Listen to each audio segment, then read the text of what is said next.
pretty tame.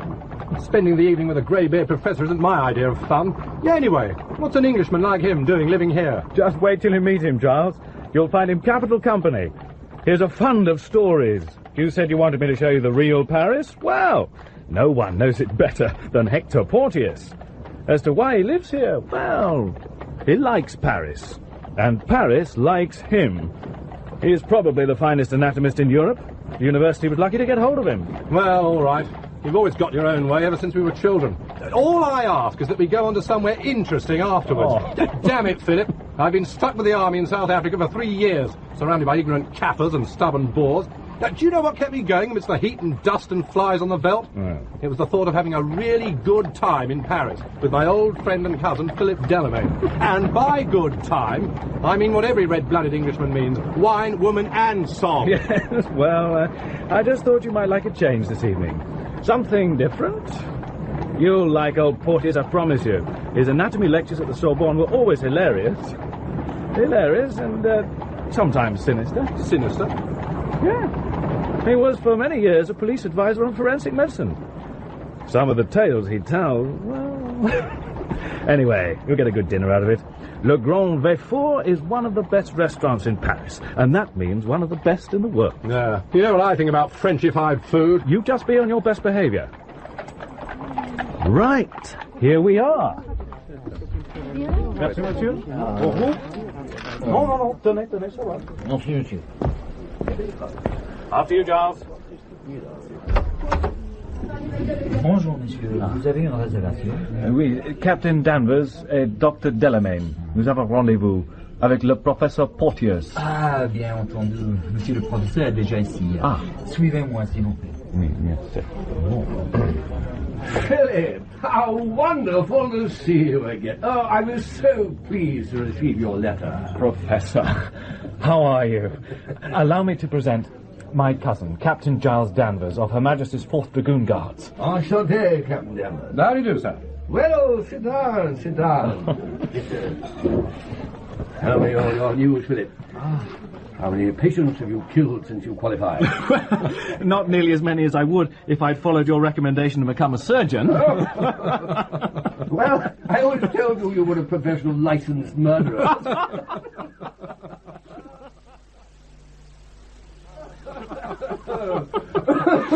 Well, what else could I do? I opened him up again and put him back. Here's George. He's a first-class head waiter. You just watch him, Captain Danvers. Runs this place like an army brigade. Monsieur le professeur, vous êtes prêt? Oui, George, très affamé. I hope you don't mind. I've taken the liberty of ordering our meal because I wanted you to enjoy the very best food and wine Paris could offer. And I hope you approve my choice. Let's see. Bien, George, j'espère qu'ils sont frais. Bon, naturellement, professeur, nous marchons ce matin. Yes. Gentlemen, I could not let you leave Paris without tasting one of our great delicacies. Now, watch carefully. George removes the cover, and voila. Escargot farci varié. My God, they look like... Like snails, Giles? That's exactly what they are. Good God! I know the frogs eat some damn queer things, but snails? Ugh. No wonder the French are such useless soldiers. They all had their guts rotted from the inside. Well, Captain Danvers, Philip told me you wanted to steep yourself in all the pleasures of Paris. Well, for a real Frenchman, the delights of the table surpass even those of the bedroom, eh? And don't worry, the snails have been washed in brine to get rid of the slime. Well, try them. You'll be surprised. Each one is individually farci, it's such a better word than our English stuffed, with a different filling, flavoured with roquefort, fennel, garlic, various spices. Oh, and the wine I know you'll enjoy. It's a Condrieu from Dauphiny, with all the colour and sparkle of rippling sunlight on the Rhone. Ah. Professor, are you still advisor in forensic medicine to the Sûreté? Yes, but I'm not so involved as I used to be. There don't seem to be the really interesting cases these days. Merveilleux. Philip, did I ever tell you about the murders in Rue Montaigne? No. But I know that look in your eye. You've come prepared to tell us, haven't you? Well, I just happen to have the notes of the affair here in this special case. What an extraordinary note case. odd colour. Covered in vellum, is it? Yeah, I'll come to that in due course. It was for me a particularly interesting affair because I was involved in it from the very beginning. Even before the beginning. Right to the very end. And perhaps even beyond the end. That's why I've kept all these jottings and photographs and press cuttings and this remarkable note case. It is the story of a very beautiful woman. Beautiful and sad.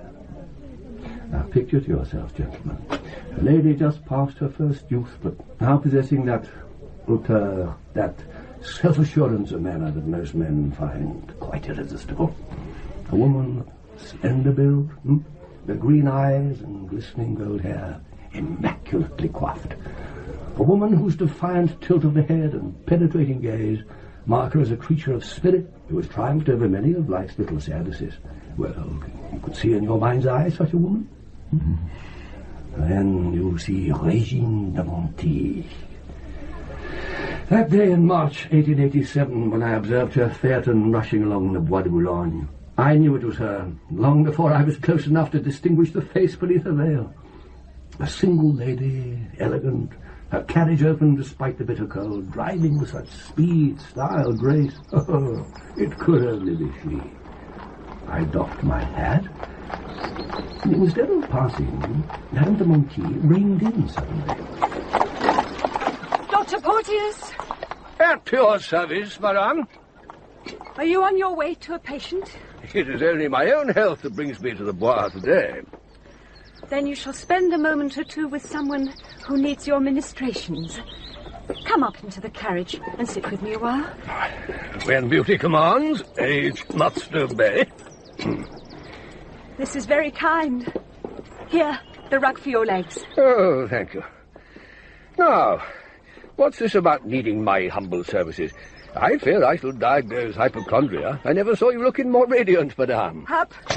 Hercules, Leander, hop. For several minutes she made no reply. He had left the Avenue du Bois, crossed the Place de l'Étoile, and entered the Avenue des Champs-Élysées before she uttered another long sigh.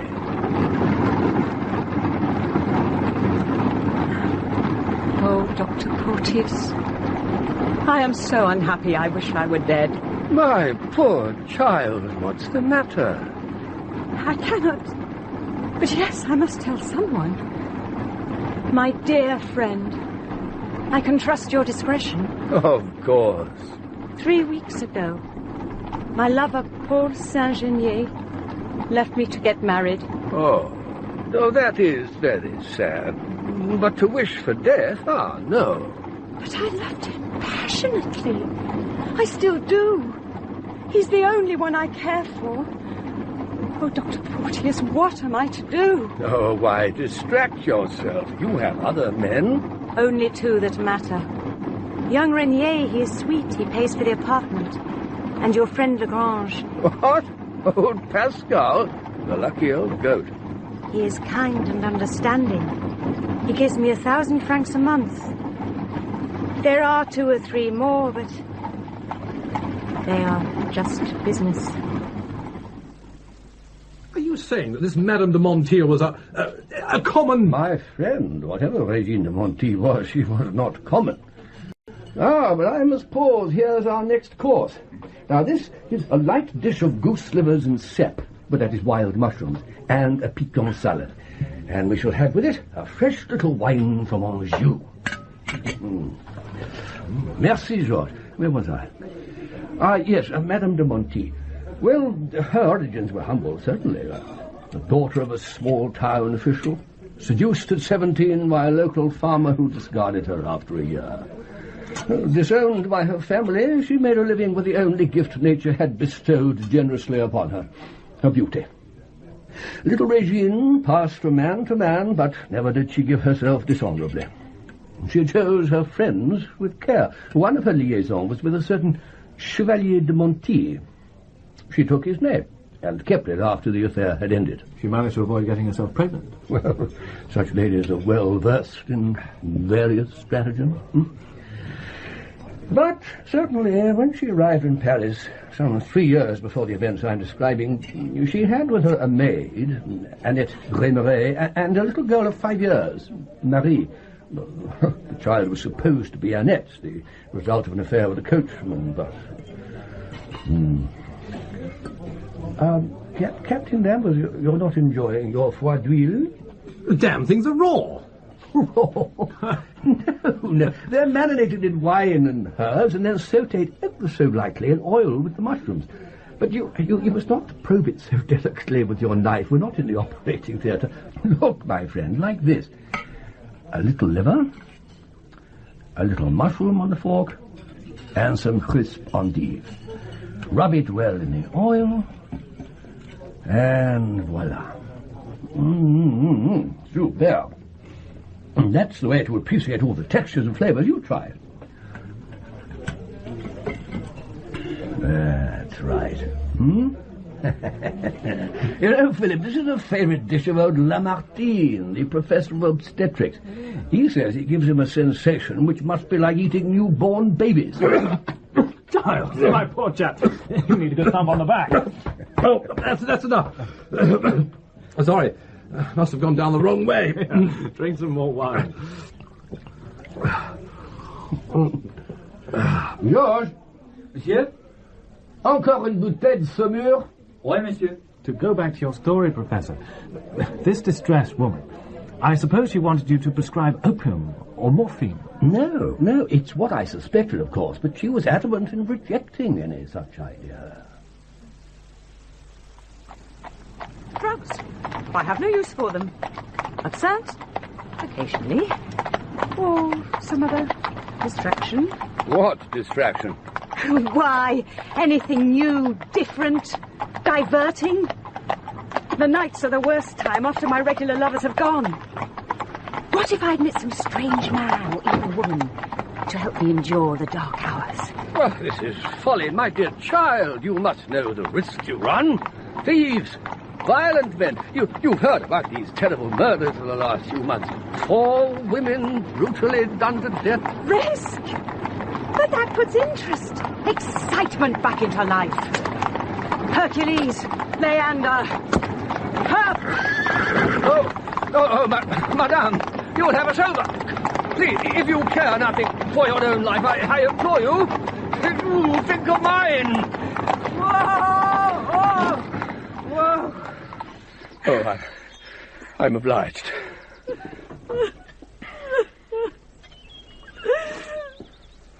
Oh, Dr. Porteus, what shall I do?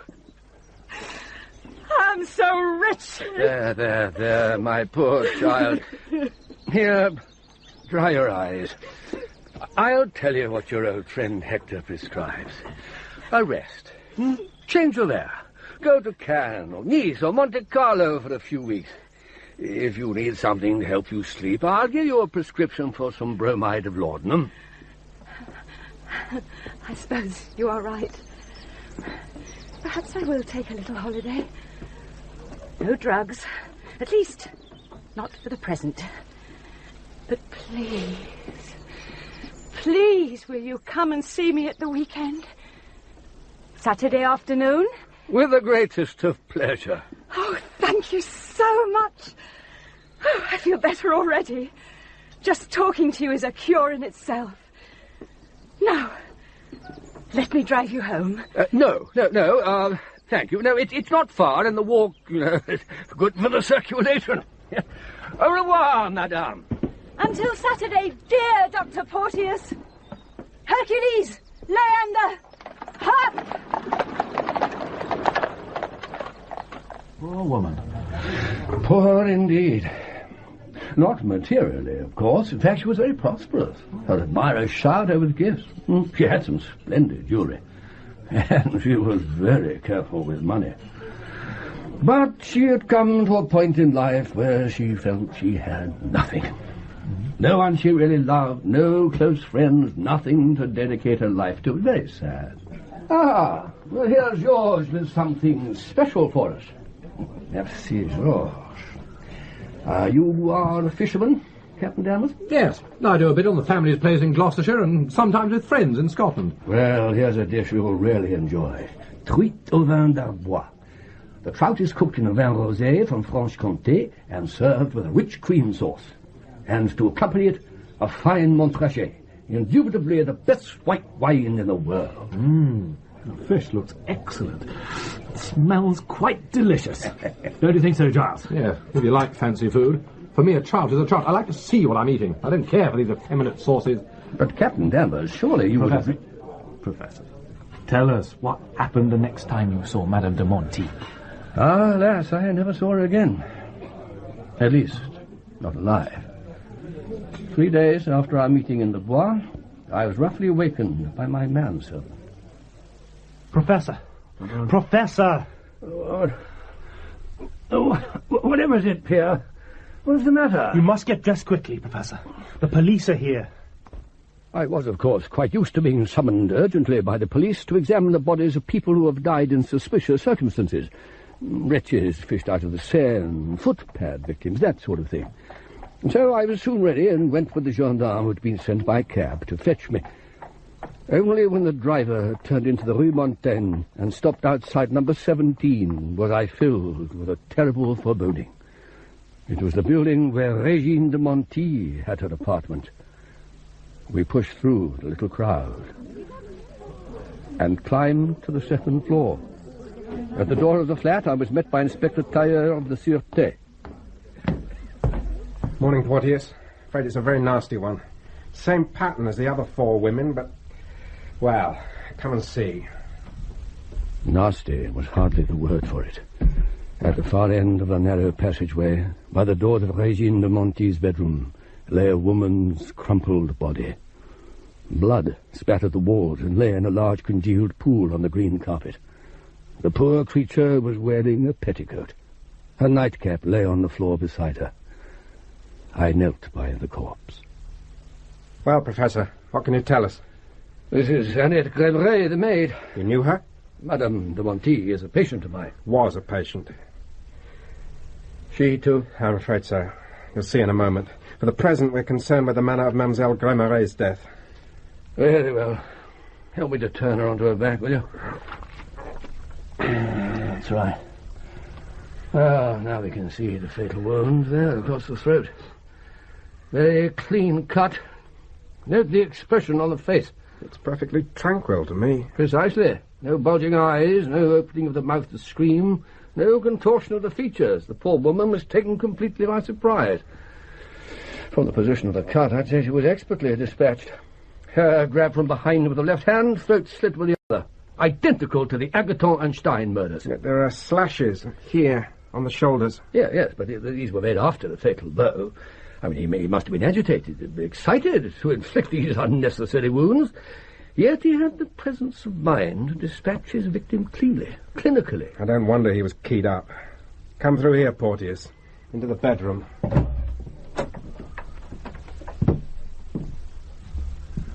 My God. Ghastly, isn't it? I don't mind admitting I've never seen anything worse. The elegant chamber where Régine de Monti had exercised her not inconsiderable talents was a shambles. The purple damask hangings over the rosewood bed were torn, wardrobe doors gaped open, drawers had been pulled out and their contents scattered. There were splashes of blood over the crumpled sheets and the wall. Had the room not had a scarlet carpet, the profuse emission of blood would have been even more apparent. But nothing could conceal the smell of carnage, not even the fragrance of Régine's perfume which still pervaded the air. As for the wretched woman herself, she lay on her side, at the foot of the bed, her hands stretched out towards the wall. I stood for some moments in the doorway, stunned by the horror of the scene. But there was work to be done, as the efficient Inspector Tailleur pointed out. Well, come along, Porteus. I want all you can tell me about this dreadful business. We have to find some way to put a stop to these crimes. Of course. Yeah, well, you'll observe that the fatal blow is identical to the one which killed the maid. There seems to have been a struggle. Oh, yes. Poor Madame de Monti did not die with merciful suddenness. And a wound here across her left shoulder which has penetrated to the bone. The gash across her neck is very deep, and the chain she was wearing is crushed into it. See over here, Porteus. There's blood on the pillow and on the wall beside the bed by the bell rope. Hmm? Oh, yes. Yes, and look at the rope. It's almost detached at the top. Not very difficult to reconstruct the crime. The lady's attacked as she gets out of bed. Her first instinct is to summon aid. She grabs the bell pull. Her assailant grabs her to try and stop her raising the alarm, drags her to the foot of the bed. There, despite her struggles and screams, he manages to inflict the fatal wound. By now, Annette Wevray, aroused by the violent ringing of the bell, is knocking at the door. The murderer is flustered, close to panic, but he has the presence of mind to step across the room and flatten himself against the wall beside the door. As soon as the maid opens it, before she has time to step across the threshold, he seizes her by the hair and cuts her throat. The body naturally convulses in its death spasms. He fears she is still alive. He strikes her again and again. Thank you, Porteus. Very graphic. But is there anything that tells us more about the kind of man we're looking for? Well, all these wounds suggest a sharp knife with a long blade. Something like a butcher's knife or a carving knife. As to the assassin, obviously strong, and I'd say he knew exactly what he was doing. There are no stab wounds on the bodies. He wields his weapon expertly, like a butcher. It all confirms what we already know. We're dealing with a calculating, ruthless killer. Insane, certainly, but the cunning of the devil himself. You haven't seen the worst yet. Come with me. Here, at the end of the passage, is the room shared by the maid with her daughter Marie. Prepare yourself for another shock, Porteus. He flung open the door and... Not the little girl as well. The child Marie lay huddled up in the middle of the large bed she shared with the maid. Her head was severed almost completely from the body. It remained attached by a mere shred of skin. Her right arm, which she instinctively raised to protect herself, was deeply gashed in several places. How ghastly. Oh, indeed. But then man is but animal when we've removed the wrappings we call civilization. Captain Danvers, I think you've seen that often enough. These South African atrocities we read about. Exaggerations. Anti-British propaganda. The truth is the damn Boers train their women and children to attack our troops. Every farmhouse is a potential source of danger. Well, it's not our fault if we have to round them up to keep them out of mischief. I suppose you're right. Doubtless the stories of hundreds of women and children dying in the camps are exaggerated. We civilized British would never permit such a thing. Monsieur le professeur, le rôti est prêt. Vous pouvez marquer. Ah, my friends, our next course. Oui, Georges, vous le pouvez servir. Et le vin. C'est ici, monsieur. Le sommelier va vous le présenter. Merci.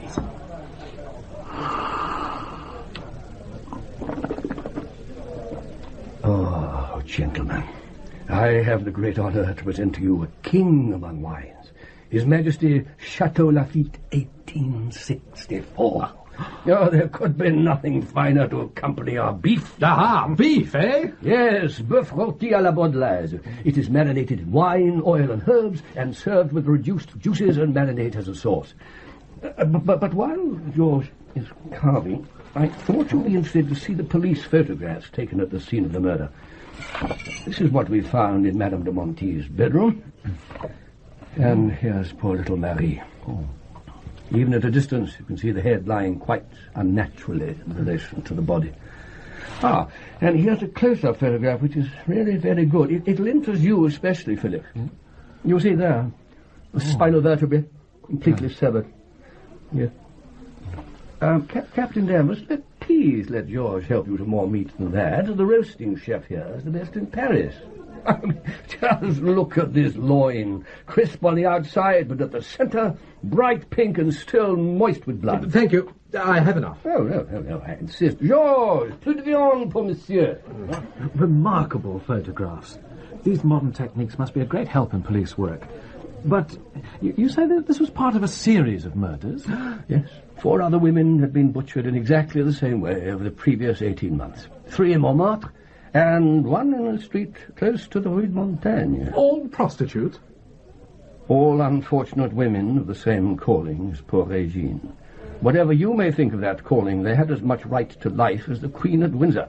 And this butcher was running rings around the frog police. Tyre was in charge of the case, but he'd made no progress.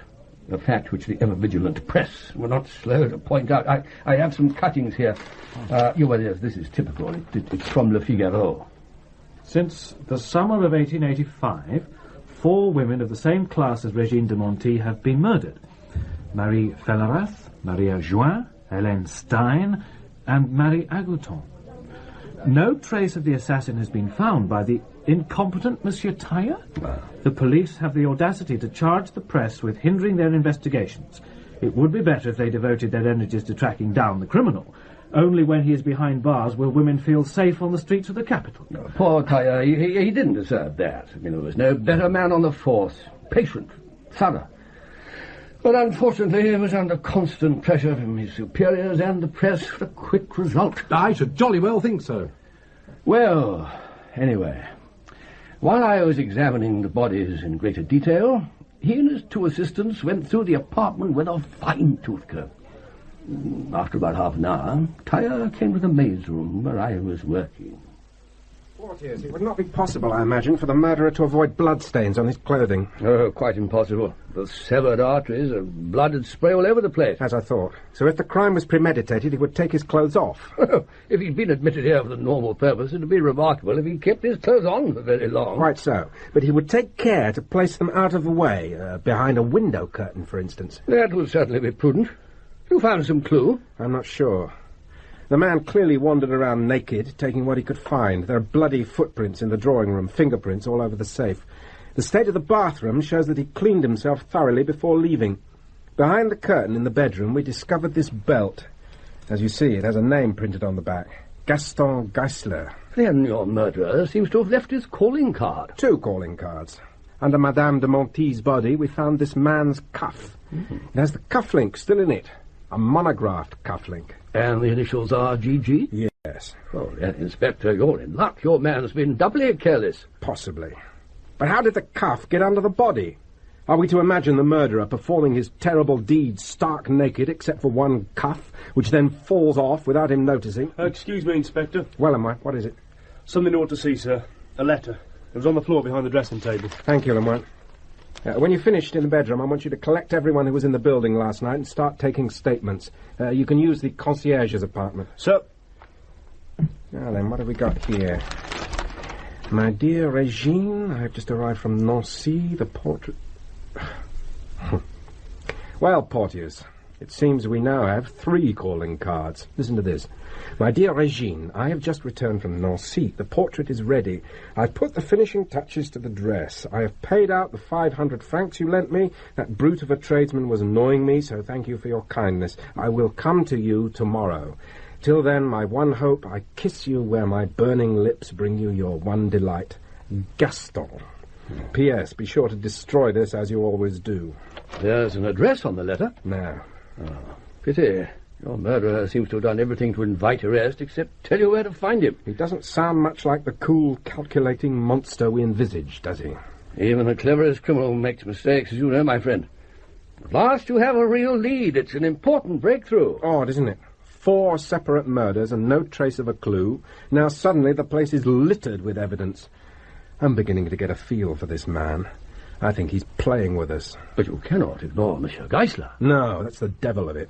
I shall have to set men onto looking for this artist, while the culprit may be laughing at me up his sleeve. My dear fellow, I think you're making the case more complicated than it is. Geisler's your man, depend upon it. Well, we shall see.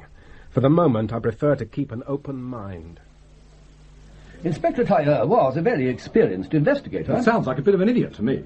Well, anyone who thinks murderers and thieves are clever is only making them more important than they are, giving them a sort of romance. Well, take these Sherlock Holmes stories that are all the rage in England. They only make crime seem attractive. They show the police up as fools and encourage thugs to try their luck. Now, we've a short way with them in the army, I can tell you. Some of your sûreté people might learn a thing or two if they watch some English court-martials. Well, I'll certainly pass on that invaluable suggestion. In the Rue Montaigne case, things certainly seemed at first to be very straightforward. Tyre took statements from the concierge, Monsieur Lacarrière, and his wife. It was close on 11:30 last night when I saw a man come into the house. and the collar of his coat was turned up.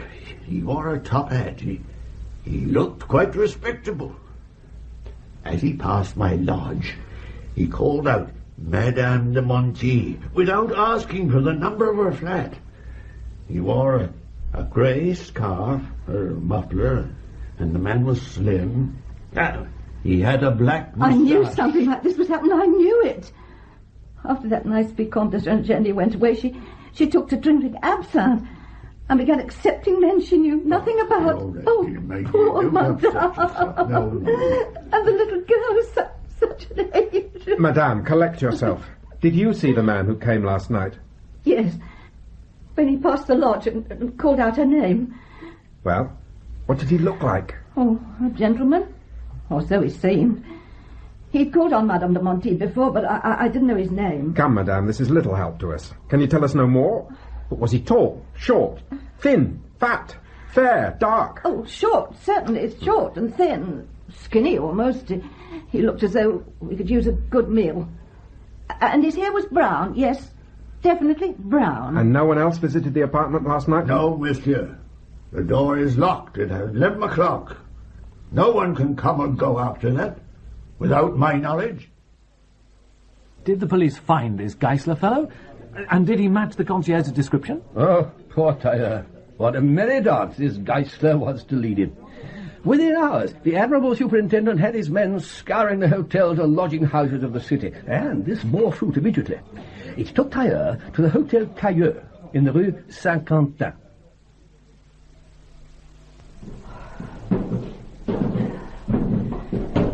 Didn't like the look of him from the start. But in this business, one cannot be choosy, monsieur. Of course, if I'd realised that he was the one that's done all these murders... Paid his bills? Oh, he paid, eventually, whenever I threatened to put him out in the street. It was because he was so irregular that I moved him from one of my better apartments to this room at the top of the house. Voila, monsieur. This is where your murderer has lived for the last few weeks. Madame Jourdain, we do not know that Geisler is our man. We are only making inquiries. Inquiries. Isn't his name Geisler? And didn't he leave on the afternoon of the 16th? And weren't those terrible murders done that very night? And hasn't he disappeared without trace, leaving all his belongings? You say he called himself Henri Geisler. Henri Gaston. Name in a hotel register, it means nothing. He also told me he was Austrian, and I didn't believe that either. Well, thank you very much, madame. My colleague and I will examine the room carefully and return the key to you later. Oh, well, I haven't got all day to come up and down these stairs looking after you gentlemen, you know. Well, Lamont, what have we got? Well, there's a battered travelling bag here under the bed. Let's see what's in it, then. Cigars from a shop in Cologne. Shirts, socks, 2 grubby collars. Just a minute. Look at this. And this. It's on the collars, too. GG. He's our man right enough. You think so, Lamont? Well, surely there can't be any doubt, sir. The laundry marks are identical. And according to the hotel staff, he fits the picture. Well, we shall know much more when we've found Geisler. Somehow, I don't think that's going to be easy.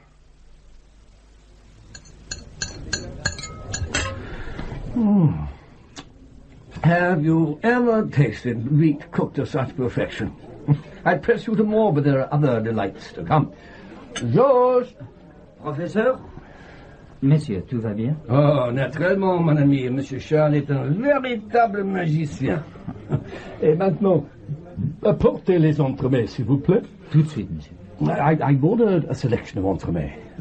They are works of art. There's no other words to describe them. I'll wager your French police never found this Geisler fellow. Ah, well, Captain Danvers, as to that, more anon. This was the moment at which there was a wholly new development in the case. On the evening of March the 20th, at the Grand Theatre, Marseille, a performance of The Barber of Seville was in progress.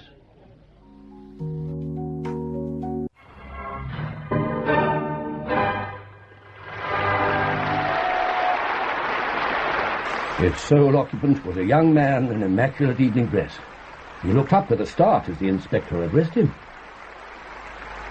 Monsieur Henri Pancini? Yes? Inspector Cicaldi, Marseille Police. Will you please be kind enough to accompany me to the bureau? Accompany you to the... Certainly not. What's all this about? Well, allow me to point out, monsieur, that I have 2 constables with me. If you don't come of your own free will, I shall be obliged to place you under restraint. Very well. But you'll see that you're making a mistake. Right, in here. Sit down there, if you please, monsieur, by the table. We have some acquaintances of yours here. Bring in Lebrun. Come in, Lebrun. Look, Inspector, how much longer are you going to keep me? My cab's been standing idle outside an hour or more. You can go when I say so. Now then, do you recognise this man? Yeah, he hired me this afternoon. I picked him up at the restaurant Pascal. And where did you take him? Chez Aline, Rue Ventomachy. Oh, the brothel? Yeah, of course, the brothel. He stayed a couple of hours, he did. I reckon he must have got his money's worth. Inspector, this fellow is clearly mistaken. I know I ain't, mate. You get to know faces in my job. Right, Lebrun, that'll do. You can go now. Right. Ask Madame Fontaine to come in on your way out. Just what is all this about? You'll find out soon enough. As if you didn't know. Madame Fontaine, come in. You've been most helpful already. I won't keep you much longer. It's all right, Inspector. I always cooperate with the police, as you well know. Take a good look at this gentleman, Madame. Did he patronise your establishment this afternoon? That he did, Inspector. He was entertained by Fleur and Elise, 2 of my best girls. And what happened after he left? Well, they came in to me all agitated. They're very good girls, very religiously brought up. All my girls are good girls, regular at Mass and confession. Just tell us what happened. Yes, that's what I'm doing, Inspector. And as I said, they were very agitated.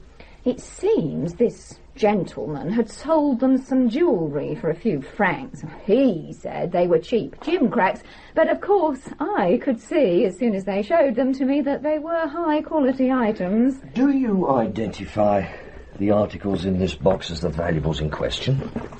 Yes, Inspector. Lovely earrings and a charming little watch set with diamonds, obviously valuable. And you thought you'd check to see if they'd been stolen, in case there was a reward? I did my duty as a citizen, Inspector. Of course. Well, thank you, Madame Fontaine. I know you're a busy woman. I won't detain you any longer. Constable, see the lady out. Well, if you're sure there's nothing... Nothing. Goodbye then, Inspector. Let me know if I can be of any further assistance. My girls and I... Well now, Monsieur Prancini. Oh, Inspector, if there should be a reward... Madame, you will be the first to know. Goodbye. Well, you don't seriously believe these wretches? Oh, you're not going to take the word of cabbies and women of the street against the word of a gentleman? Do I look like a common jewel thief? You don't recognise these pieces of jewellery, of course. I've never seen them before. And you've no idea where they came from. Well, how could I? Then allow me to enlighten you, monsieur. For the last 2 years, as the press delight in pointing out, a particularly vile murderer has been on the loose in Paris. To date, he has claimed 7 victims. His last atrocity occurred 3 days ago, but this time there was a difference. This time the madman stole jewellery from his victim. Jewellery which could be traced. Jewellery which has been traced. Those items before you answer precisely to a description issued by the Office of the Sûreté in Paris. It seems that the experts in the capital do sometimes find use for us simple provincial policemen. My God, you're not trying to connect me with this murder that's been in all the papers. We've been pursuing our investigations in our dull, provincial way, and we find your movements very interesting, Monsieur Prancini. You will not, I imagine, deny that you arrived in Marseille yesterday on the express train from Paris. Along with at least 100 other people. Well, we've notified our colleagues in the big city. Pending their arrival, we are holding you on suspicion of the murder of Madame Regine de Montiel. So this Prancini was the man passing himself off as Henry Geisler, eh? Oh, no. No, the mysterious Geisler, you recall, was a short man with a moustache, and so thin that he looked in need of a good meal. Henri Prancini was 31 years old, well-built, above average height, and clean-shaven. But come, my friends, we are neglecting our victuals. Let's see what the good George has brought for us. Roast truffles and... Oh, lobster au gratin. And what have we lurking under this cover? Grouse in soured cream. Oh, that you must try. It is made to a recipe by the great, the immortal Carême. Who on earth is Carême? And this amazing Eiffel Tower in pastry. Now, that is the pièce de résistance, a speciality of Le Grand Véfour, a crisp egg-shell-thin crust concealing an exquisite combination of garlic, tomatoes, and calves' brains. I insist that you let me give you a little, Captain Danvers. Thank you. No. Perhaps a portion, just a very tiny portion of the grouse. If Franzini wasn't the murderer, he must have received the jewels from the murderer. Presumably he could lead the police to him. Franzini was an enigma. He denied all knowledge of the jewels and of Régine de Monti, until he was presented with incontrovertible evidence. The police were able to connect him with the murdered boy? Among the visiting cards on a tray in her drawing room was one bearing the name Henri Franzini. Yeah. There was more than enough information to connect him to the crime, and by detaining and examining Franzini, the police could at last be seen to be doing something. But still, Tyre was not happy. Porteus, thank you for being so prompt. I came as soon as I received your message. No, don't sit down. I want you to meet this Franzini fellow. You can spare me the time? Of course. Then we'll go straight away. I have a cab waiting. My dear Tyre, I'm totally mystified. You've directed the cab to drive to the Rue Montaigne. The inspecting magistrate, Monsieur Guillot, has resolved upon a little experiment. He's taking Franzini to the scene of the crime. Guillot thinks the prisoner will crack. He's determined to wring a confession from Franzini. But why do you want me there? I want you to help me understand Franzini's mind. My dear Tyre, I'm an expert in bodies, not minds. You should consult someone like Jean Charcot. He's doing some very interesting work at Salpêtrière Hospital. Of course, psychology is a very new science. At the end, it may not amount I can't go to any of these loony doctors. The surintendant would be furious. All he wants is a conviction against Franzini, and quickly. And then... I am the one who has to go into court and make a good case against this man. I have to persuade a jury that Franzini is the sort of man who could butcher 7 women in cold blood. The defense lawyers will make great play of the fact that Franzini does not fit the description of the man seen going into Madame de Monti's apartment. Well, it was dark on the staircase. The visitor covered his face. I'm not talking about legal arguments, Porteus. I want to know that Franzini is our man. You remember I said I felt the murderer was laughing at us, challenging us to outwit him. I felt that when I came face to face with the assassin, I would be quite sure to recognize him. And you're not certain about Franzini? He's a pretty pathetic creature. Well, what have you found out about him? It's rather a squalid story. He was born in Egypt and worked for the postal service there until he was caught pilfering registered letters. Oh. When he came out of prison, he seems to have gone straight for a time. He travelled in India and the Near East doing a variety of jobs. Quite a clever young man. Speaks 5 languages. By the time he returned to Europe, he was a compulsive gambler. He did everything he could think of to finance his obsession. He went through several jobs and was dismissed from most of them for petty theft. Well, he certainly doesn't sound like a crazed killer of defenseless women. But he is a ladies' man. Apparently they find him quite irresistible. In recent years, that's how he's made his money. As a gigolo, picking up wealthy middle-aged women and living off them. That's his alibi for the time of the Rue Montaigne murders. He says he spent the entire night with a lady of quality. That can easily be checked. Oh, no. Our young gallant refuses to name her. A question of honour, he says. Chivalry doesn't usually take men to the guillotine. The guillotine. That's it. Supposing we get our conviction and Franzini is executed, and supposing that the next week there's another of these ghastly murders. Watch him closely, Porteus. I really would like to know what you make of Monsieur Henri Franzini. My God! You didn't tell me the place had been left in this mess. It'll be the devil's own job to get those bloodstains off the wall and the carpet and the stench. Monsieur Guillot's specific instructions. He has a taste for the dramatic. And here he comes, on cue. Our instructions are to stand here, stage right, and say nothing. You are, of course, familiar with the late Madame de Monti's bedroom, Franzini?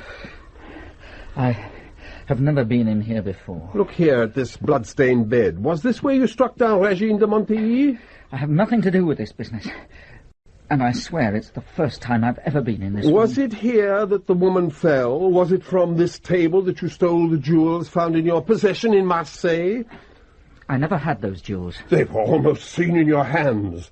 The woman to whom you tried to sell them handed them over immediately to the police. It was not I. This safe even now bears bloodstains left by the murderer's fingers when he tried to open it. I tell you, I have nothing to do with this business.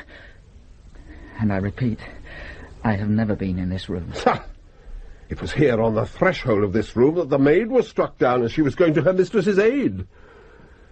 Come now to the room where the most terrible part of the tragedy took place. I have never been in this room. I don't know it any more than the other one. I have never seen anything but the drawing room. On this bed, all soiled with blood, the poor child was literally beheaded. The sight of this place where such awful events happened awakens no emotion in you. It moves me, because I feel sorry for the poor victim. You are the murderer. All the circumstances point to it, and your lies complete the proof. I am not lying. I have not got this on my conscience. You see, you are under a terrible charge, that you have committed a crime which has appalled the whole of France. For the last time, I appeal to you, here, in this dreadful place. If you are innocent, clear yourself. Tell me where you passed the night that these atrocious murders were committed. I was with a lady. A married lady? Yes. Her name? Strange, is it not, that this lady of quality, this aristocratic adulteress, who holds you in such apparent esteem, is not prepared to come forward and save you from the guillotine? Your silence is more eloquent than any confession. Surely, monsieur, it is for you to prove that I was here, not for me to prove that I was not. Put this top hat on and come with me. Top hat? What? Do as you're told. La Carrière! La Carrière! Devil take the man. Where is he? La Carrière! Coming, monsieur. Stand just there, at the foot of the stairs, and fetch your wife. Jean, come here. The magistrate wants you. Good morning, monsieur le concierge. What Monsieur Dieu here wishes to know is whether you recognize me.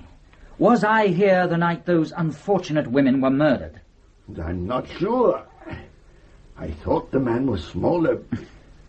But the face, no. Well, he had his collar turned up. Like this? That's right, yes. Well? No, I don't think he... Go back a few steps up the stairs. Oh, really? How long is this charade? Come, La Carrière. Do you recognize this as the man who asked for Madame de Montilly at 11:30 on the night of the 16th of March? No, monsieur. Madame? No, monsieur. There's nothing amusing about your situation, Pranzini. Inspector Tailleur, a word if you please. Tailleur, I want you to go through this place again, microscopically. Monsieur Guillaume. Microscopically, Tailleur. Somewhere here is the proof that Pranzini committed these murders. I have certain other leads to follow up. Leads? What leads? The Brussels police believe they have found Geisler. Geisler, red herring. Don't waste your time with him. Get me evidence against Pranzini. But surely, Monsieur Guillaume. I am under instructions from the office of the President. You understand, the President? We have to restore public confidence in the police and silence these gutter-snipe reporters. I have been ordered to secure a conviction, and we will obey those orders. Gentlemen, you will find this Chateau Yquem absolutely stunning. It's the 1869. Oh, what can one say?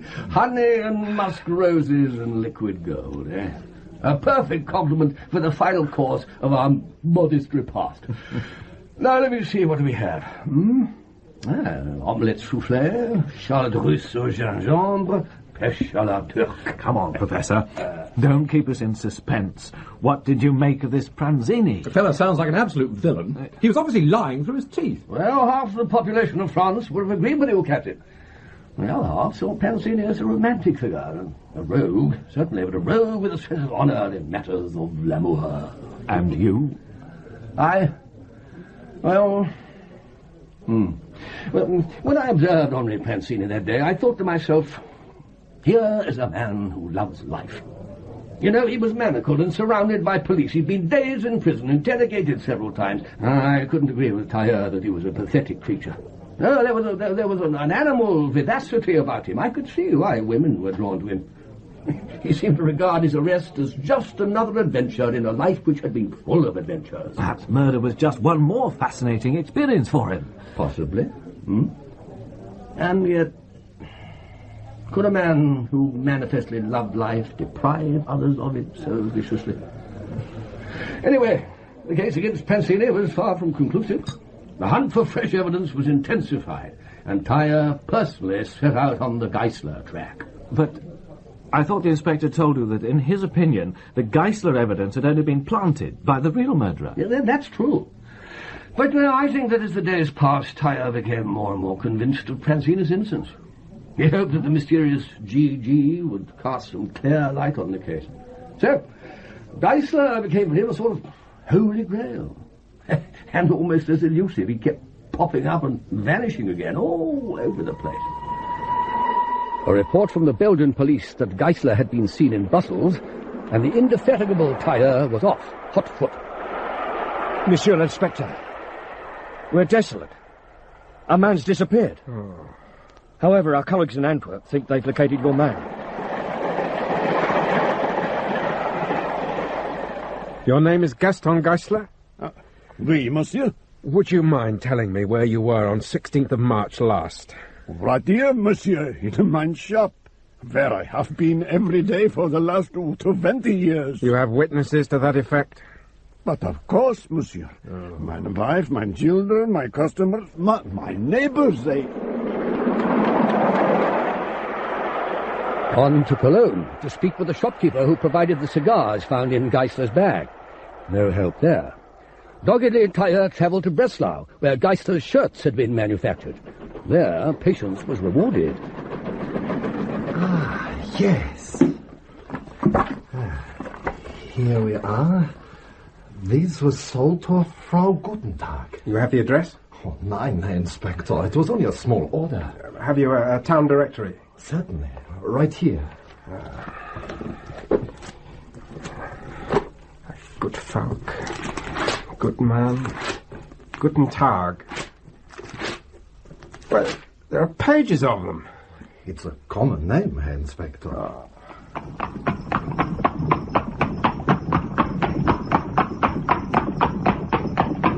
2 days and 27 Guten Tags later... Yes, these are Georg's things. Your son? Yes. Is he all right? Has anything happened to him? He is not at home, then? No. He and my husband, they had an argument. Georg left. He just packed a bag and left. When was this? Last February, Inspector. Do you know where he went, Frau Guten Tag? Oh, yes. He went to Paris.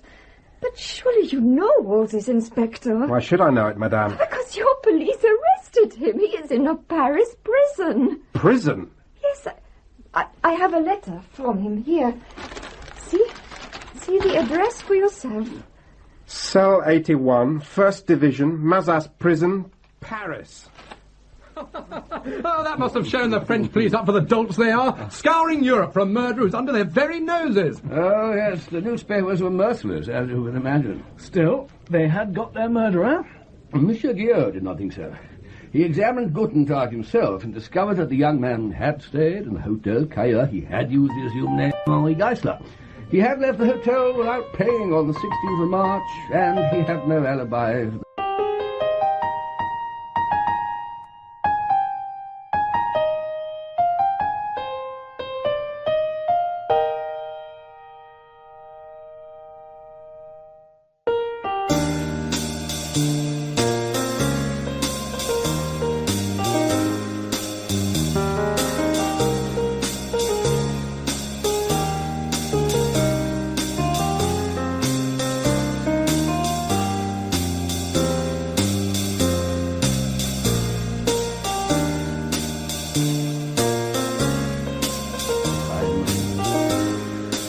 Poor penniless wretch wandered the streets for some days, and then thrown himself into the Seine. Well, that's the action of a guilty man. I thought you were convinced that Prancini was the murderer. Well, they must have been hand in glove. Well, such was certainly Inspector Tyler's conviction. Enter. Monsieur Guillaume, I have just been refused access to Gutentag at Mazas prison. They referred me to you. Monsieur Guillaume, it is imperative that I continue my interrogation. Calm yourself, Inspector. Take a chair. Now, it is not possible for you to examine Gutentag further. Not possible? Precisely. Georges Gutentag was released yesterday on my instructions. Released? Do stop repeating everything, my dear Tailleur. Gutentag was released because he has no relevance to this case. But that has not been established. Tracking Gutentag down was an excellent piece of work on your part. You have tidied up the Geisler myth. You have silenced the press. Now we can forget about Geisler and Gutentag and concentrate on the indictment of Pranzini. The trial begins on Tuesday. I imagine it will take you all your time to prepare your evidence. But there are things I need to know. How did his clothing get into the Rue Montaigne house? Doubtless Pranzini bought some of the penniless young man's personal effects. But he denies ever having met Pranzini. He won't be able to deny it in court, will he? Why not? By now he must have returned to Germany.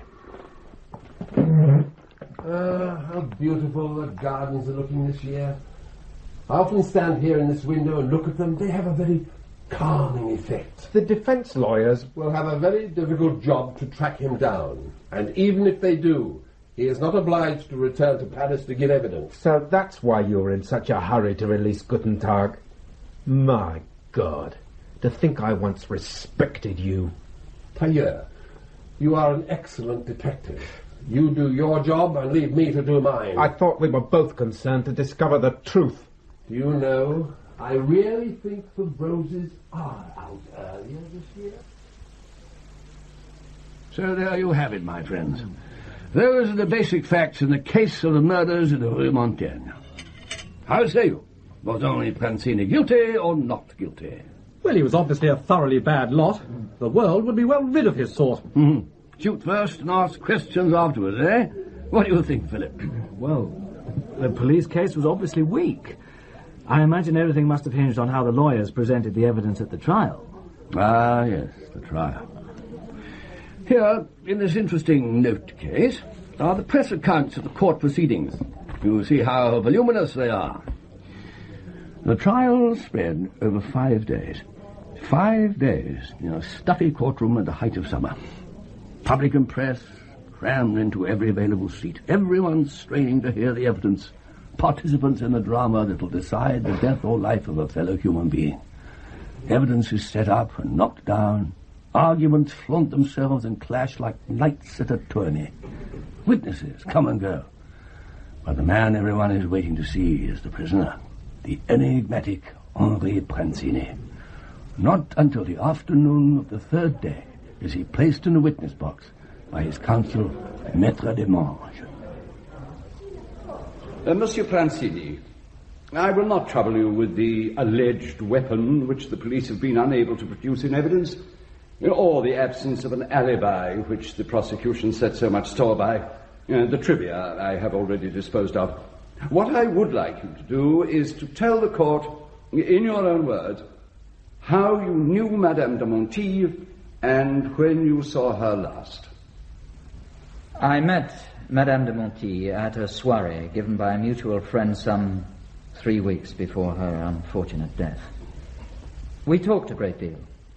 She appeared to find my company congenial. She intimated that I might call upon her. I did so a few days later. She was not at home, so I left my card. Did you call again? Yes, a few days before her death. I think it was a Tuesday. Your call was professional? Certainly not. Purely social. She received you in her sitting room? Of course. Where else would she receive me? Then at no time did you enter the bedroom? I never saw the interior of her bedroom until the police showed it to me. Mm-hmm. How did she appear to you? Regine de Montijo was a lady experiencing... Speak up, man! The court cannot hear you. Regine de Monti was a lady experiencing great sorrow. She was someone who needed friends, confidants, advisors. She was at the end of her tether. Yes, and she found in you a kindred spirit. I believe so. She was not the only woman to find consolation in your friendship, was she? No. No. Now, you've heard the public prosecutor describe you as an unscrupulous man who battens upon defenseless women. How do you respond to that? It proves only that the learned gentleman understands neither me nor women. I have many lady friends, yes. A few lovers, certainly. Most of them neglected, abandoned by their husbands, by society, or in the fine houses and squalid apartments of this so civilized city. Do you know how many lonely women there are? Women whose lives are empty, unfulfilled. Women who wilt like flowers in a dark cupboard because in our society where men hold sway, they are not allowed to blossom, to contribute the fragrance of their intelligence, their understanding to the course of human affairs. Madame de Monti was one such. Men she knew in plenty. Men who wanted but one thing from her. Men who would pay her with mere money, but denied her the companionship, understanding, love that she craved. Was it wrong of me to make up in some small way for the outrageous shortcomings of my sex? Silence! I will have silence! Very eloquent, Francini. If your relationship with the dead woman was so noble and pure, why did you deny all knowledge of her to the police? Monsieur le Président, it was foolish. I confess it. But as prosecuting counsel has taken great delight in telling the court, I have had several brushes with the police in my colourful career. It has become a natural instinct to avoid such encounters whenever possible. In my experience, the police are unable to see a false conclusion without jumping to it. So the trial goes on, until at last the dramatic closing moments are reached. The public prosecutor has stitched the patches of police evidence together to make, as he hopes, a mantle of guilt. I have shown you how this desperate man struck up an acquaintance with the unfortunate Madame de Monti, not for the purpose of satisfying his lust, but to furnish his debauched way of life. I have shown how he acquired the murder weapon, how he equipped himself with the false Geisler clues with which he littered his victim's apartment. I have shown you how he struck down Regine de Monti, how the poor woman attempted to summon aid, how Prancini, without a modicum of pity, dispatched the maid and even a poor, innocent, sleeping child. I have shown how he took the dead woman's jewels, and how he was caught trying to dispose of them. Here is no crime of passion, gentlemen of the jury. Here is a planned, premeditated, callous massacre, the like of which neither I, nor I venture to suggest anyone in this court has ever encountered. I have no hesitation in calling for the maximum penalty, for in such a truly appalling crime, there can be no extenuating circumstances. Regine de Monti, Annette Grémeret, and little Marie were brutally done to death by the man who stands before you. The man whose arrogance throughout this trial speaks volumes. I will not tell you that the blood of his wretched victims cries for vengeance. We are not here to take revenge. It is justice that I demand. Justice in full measure. Maitre Demange, you may now present your defense summation. Gentlemen of the jury, I lack the eloquence of my learned friend. I am glad that it is so, for I speak not to move your hearts, but to convince your minds, to help you to see, like the honest and intelligent men you are, that no case has been made against my client. What is all this evidence against Prancini? What does it amount to? He will not tell us where he spent the night of 16th, 17th of March. Subsequently, he was found in possession of some baubles belonging to this Geisler, who led the police such a song and dance, may have been a chimera, a myth created to confuse the agents of law and order. But the small, skinny man with the top hat and the turned-up collar, he is no myth. He exists. He went to Madame de Monti's apartment on the night of the 16th of March, and he murdered that unfortunate woman and her household. He is not Prancini. Yet the police made no attempt to track down the real assassin. Why not? Because they have in Prancini a man who will serve very well as a substitute. He was in possession of the dead woman's jewels, and very obligingly he refuses to alibi himself for the time of the murder. But why, I hear you ask, why does the prisoner, standing now in the very shadow of the guillotine, not break silence? Why does he not name his lover? Surely it can only be because she does not exist. Gentlemen of the jury, that lady does exist. I know her name. No, gentlemen. You shall not have it from my lips. I remain as silent as my client. And for the same reason, we both know how dire would be the consequences for this nation of revealing the lady's name. That Prancini has become the confidant of someone so highly placed may surprise you. But his loyalty in protecting from vulgar scrutiny she who has befriended him should awaken not suspicion, but admiration. We come now to the night of the crime. He received those trifling jewels not knowing their bloody provenance. Now that was wrong. It made him an accessory to burglary. It did not make him a murderer.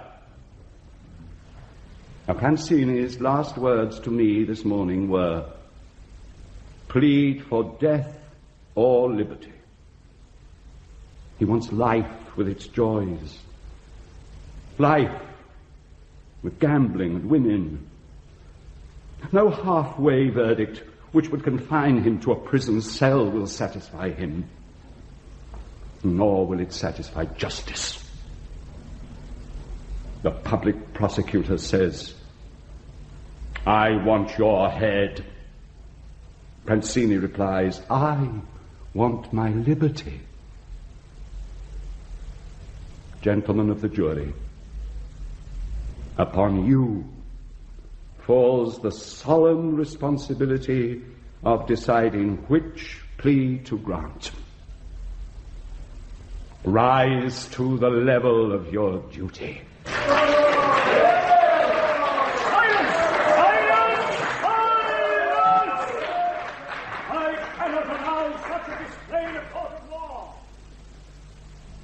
Clever lawyer got Prancini off scot-free, did he? The answer is here. What, in your note case? Yes, in the note case you so rightly admire.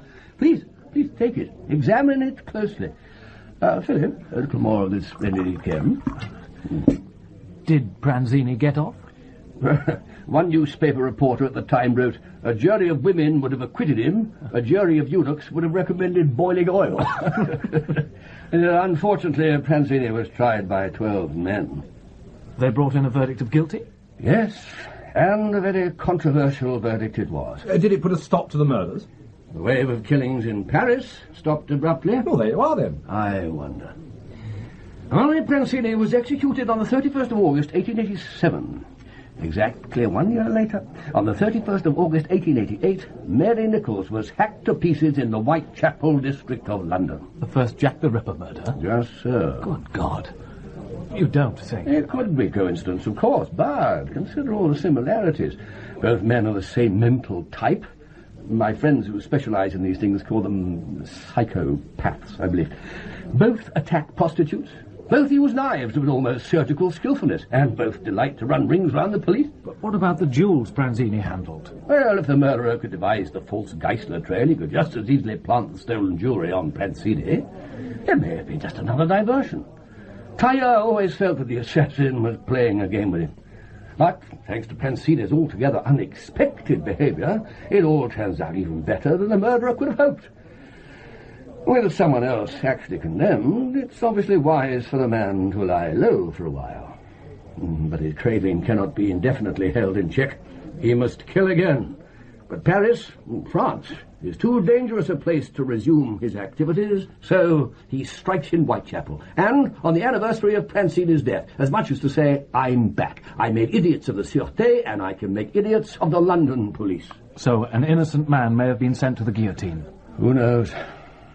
All I can say is that in many minds a question mark still hangs over the execution of Henri Prancini. What am I supposed to be looking at in this note case? Why, the cover, Captain. The cover. Ingeniously wrought and tooled, is it not? It's certainly very unusual. This graining and beige colour. Yes. After execution, Prancini's body came to the dissecting school at the university. Well, a common practice, as you know, Philip. One of my assistants hit upon a novel way of making himself some money out of this sensational case. He fashioned curious artifacts out of parts of the cadaver. Highly reprehensible, of course. So, Captain Danvers, you are holding in your hands poor Henri Prancini, or what's left of him. That note case is bound with his skin. Oh, Giles! What else? Captain Danvers, are you unwell? Excuse me, but I must go. I'm feeling sick. Poor Giles. Surely it can't have been this excellent food. Perhaps it was something I said.